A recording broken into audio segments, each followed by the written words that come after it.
Hindi maituturing na pagkatalo ng House Prosecution Team ang desisyon ng Senate Impeachment Court na isauli sa Bureau of Internal Revenue o BIR ang kahon na naglalaman ng umano'y tax records ni na Vice President Sara Duterte at asawang si Attorney Manasseh Carpio. Ginawa ang desisyon sa unang araw ng paglilitis sa Vice Presidente.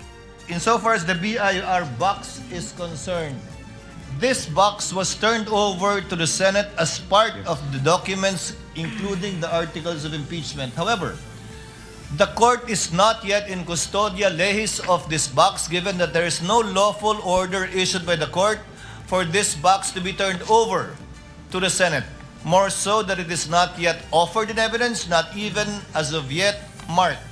This is only the first day of the trial at yung mga napag-usapan ay mga preliminary matters pa lang. Ang importante at ang panawagan natin sa lahat ay tingnan natin at suriin natin yung ebidensya na mailalatag sa mga darating pa na araw at linggo. No. Yes, totoo, binalik ang BIR box. But this does not mean na nawala na yung evidentiary value nitong ebidensyang ito. Because at the proper time, ibabalik po ito, i-offer po ulit ito ng ating prosecution at hopefully the court will admit this.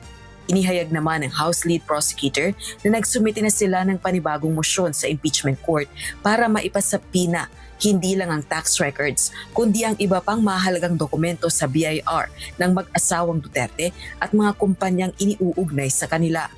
About the BIR box, we likewise understand the position of the impeachment court.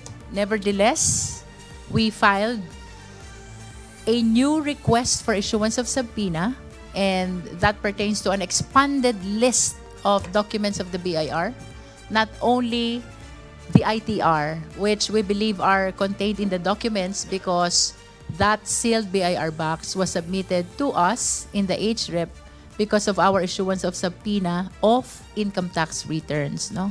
Samantala, itinuturing naman ng prosekusyon na tagumpay ang pag-uumpisa ng impeachment trial kay VP Duterte. Ito ay dahil sa wakas, mailalatag na ang mga ebidensya at testigo kaugnay ng matitinding aligasyon laban sa pangalawang Pangulo.